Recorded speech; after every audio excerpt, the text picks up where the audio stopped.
큰 꿈을 안고 전원주택으로 이사했지만 울면서 돌아오는 사람들이 많습니다. 본인이 원해서 간 것인데도 불구하고 1년도 채 버티지 못하고 돌아오는 분들이 실제로 많습니다. 노후의 내 삶의 질을 결정하는데 가장 중요한 것이 무엇일까요? 바로 주거지입니다.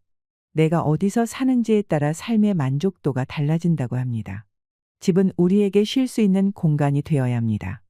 특히나 나이가 들어갈수록 집에 있는 시간이 더 많아지기 때문에 노후에 어디서 생활할지는 신중하게 선택하셔야 합니다. 많은 분들이 은퇴 후에 전원 생활을 하길 꿈꾸십니다. 공기 좋고 물 좋은 곳에서 여유로움을 만끽하고 싶은 것이죠. 텃밭도 일구고 나무도 심고 반려견이 있으시다면 드넓은 공간에서 함께 뛰어놀면서 받는 만족감과 행복함은 더할 나위 없겠지요.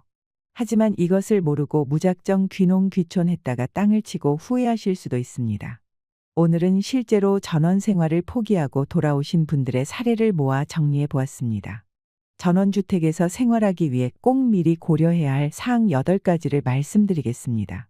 첫 번째는 운전입니다. 전원주택은 시골이나 도심과는 떨어진 외곽에 위치하는 경우가 많습니다.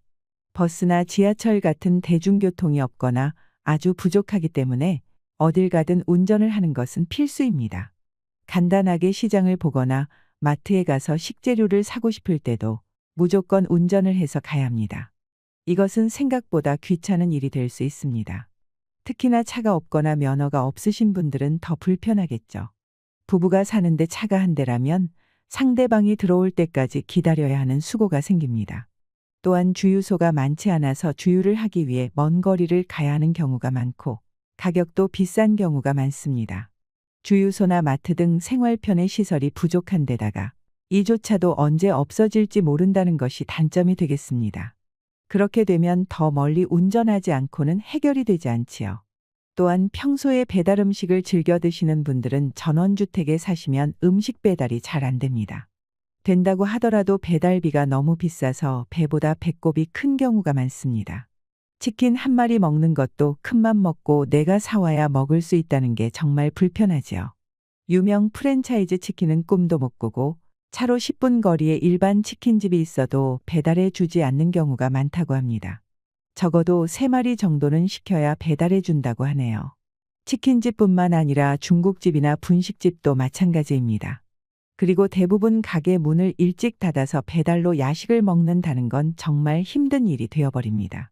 밤에 축구 보면서 치킨에 맥주 드시는 거 좋아하시는 분들 많은데요. 이런 분들은 특히나 괴롭습니다. 두 번째는 곤충과 벌레입니다. 도시와 비교하면 정말 많은 종류의 벌레들이 있습니다. 밤낮 구분 없이 집으로 들어와 마음껏 창문을 열어놓고 살지 못하는 분들이 많습니다. 특히나 농사 짓는 분들이나 축사가 근처에 있으면 파리와 모기가 엄청납니다. 시골에서 사는 게 좋아도 벌레는 도저히 적응이 안 된다는 분들이 많습니다. 내가 편히 쉬려고 들어온 전원주택이 다양한 벌레로 인해서 대자연이 될 수도 있습니다. 여성분들은 특히나 벌레를 극혐하는 분들이 많습니다. 눈앞에서 막 기어다니더라도 당황하지 않고 대처할 만한 강심장이 필요합니다. 심하면 뱀이나 쥐가 나타나는 경우도 있기 때문에 남자분들도 기겁하시는 분들이 많습니다. 아무리 집을 잘 짓는다고 해도 거미나 개미와 파리, 지네 같은 벌레들로부터 익숙해질 자신이 없으시면 전원주택 생활은 진지하게 생각해 보셔야 합니다. 세 번째는 보안과 방범의 문제입니다. 밤늦은 시간에 혼자 있으면 괜히 무서워질 때가 있지 않나요? 특히나 전원주택은 밤이 되면 주변이 너무 깜깜한 데다가 주변의 다른 집들도 멀리 떨어져 있기 때문에 무서움을 느끼기 쉽습니다. 안 그래도 평소에 소리 하나 없는 조용한 곳인데 혼자 있을 때 밤 늦은 시간에 밖에서 이상한 소리라도 들려오면 별의별 생각이 다 나게 됩니다. 이상한 동물 소리나 바람에 무언가가 휘날리는 소리 등 남녀노소 구분 없이 이럴 때는 참 무섭다고 합니다. 특히 한여름철에는 문도 활짝 열어놓고 자고 싶더라도 전원주택에서는 밤 늦은 시간에 창문을 열고 잔다는 것이 생각보다 힘들 수 있습니다. 실제로 시골집에 강도가 드는 경우도 생긴다고 하니 무서움을 많이 타는 사람은 힘드실 수 있습니다. 네 번째는 냉난방비 문제입니다. 아파트에 비해서 전원주택에 사시는 분들은 비교적 더 넓은 평수에서 살게 됩니다. 또한 천장도 높은 편이기 때문에 여름에는 냉방비가 많이 나오고 겨울에는 난방비가 많이 나온다고 합니다. 특히나 노후에 넉넉한 여유 자금이 없다면 이런 비용은 큰 부담이 될 수 있습니다. 냉난방비 때문에 도저히 못 살겠다 하시는 분들도 많습니다. 다만 아파트에서 살 때 내던 관리비를 생각하면 그때보다 전원주택에서 사는 비용이 오히려 덜 든다고 얘기하시는 분들도 있는데요. 이것은 전원주택이 다 같은 품질이 아니기 때문에 그렇습니다. 시공이 잘못된 집은 난방비를 한 달에 100만 원씩 써도 춥게 사는 경우가 있고, 에너지 절감 주택이나 시공이 잘 된 집은 30만 원으로도 하루 종일 따뜻하게 있을 수 있습니다. 그래서 이 부분은 의견이 극과 극으로 갈립니다. 전원주택을 생각하시는 분들이라면 단열이나 기타 시공이 잘 된 집인지 꼭 확인하셔야 합니다. 다섯 번째는 관리와 유지보수 비용입니다. 전원주택에 살면서 가장 몸소 느끼는 부분이 관리에 대한 어려움입니다. 우리가 아파트에서 살면서 관리비만 내면 청소와 유지보수, 쓰레기 처리, 치안과 경비까지 알아서 해주기 때문에 크게 신경 쓸 일이 없습니다. 하지만 전원주택은 잡초 제거 같은 잡일은 내가 다 챙겨서 해야 합니다. 정원을 관리하는 낙으로 전원 생활을 하시는 분들도 있지만 막상 잡초 뽑고 물 주고 이것저것 챙기는 것이 너무 힘들다는 분들도 있습니다. 이런 것을 좋아하지 않는 취향이거나 부지런하게 하지 못하실 분들은 처음부터 마당을 크게 만들지 않는 것이 좋습니다. 생각보다 풀이 금방금방 자라납니다. 남자분들은 처음 전원주택을 지을 때 넓은 마당을 선호하지만 막상 짓고 나서는 정원을 관리하지 않는 경우가 많습니다. 이렇게 되면 답답한 여자분이 힘들게 정원 관리에 나서게 되는데 여자가 혼자서 하기에는 생각보다 힘든 일입니다. 이뿐만 아니라 하나부터 열까지 챙겨야 하는 것도 많은데요. 철마다 해야 하는 일도 달라지고 매일 해도 끝없이 반복된다고 합니다. 폭설이나 장마 산사태 같은 경우에는 전원주택이 굉장히 취약할 수밖에 없는데요. 이런 일을 한번 겪게 되면 수리할 게 정말 많아집니다. 이 모든 것을 예방하고 보수하는 것은 오로지 집주인의 몫이라는 겁니다. 그런데 이게 귀찮다고 전원주택에 살면서 관리하지 않게 되면 집이 빠르게 망가진다고 합니다. 주변도 금방 더러워지고요. 이것이 현실입니다. 여섯째는 사회 기반 시설이 취약합니다. 여기서 사회 기반 시설은 수도나 전기, 도로 같은 것을 말합니다. 이 중에서 특히 수도가 말썽인 경우가 많습니다. 시골의 경우에는 정부기관에서 운영하는 수도가 들어오지 않는 지역이 대부분입니다. 이런 지역은 지하수를 파서 식수 등으로 사용하게 되는데 이 지하수로는 안정적인 공급이 안 됩니다. 여름철에는 물이 말라서 물이 안 나오는 경우도 있고 겨울철에는 물이 얼어서 물이 안 나옵니다. 그리고 사용하지 못할 정도로 오염이 되는 경우도 있습니다. 깊은 지하수의 경우 모터가 고장나는 경우도 있는데 상당한 비용이 지출되고 이로 인해 스트레스도 매우 심합니다. 도로의 경우에도 국도 지방도로와 떨어진 지역은 정부기관에서 관리를 소홀하게 합니다. 마을 사람들이 알아서 관리해야 하는 현실이죠. 상당한 비용이 발생하기 때문에 마을 사람들 간의 갈등 요소가 되기도 합니다. 일곱 번째는 대인관계입니다. 나이가 들어갈수록 외로움과 고독감을 느끼는 경우가 많습니다. 인간관계를 통해 우리는 많은 행복을 얻습니다. 부부가 함께 있으면 서로 의지할 수 있지만 만약 두 분 중에 한 분이 먼저 가면 혼자 살게 됩니다. 이때 그 고독감과 외로움을 견디기가 힘들다고 합니다.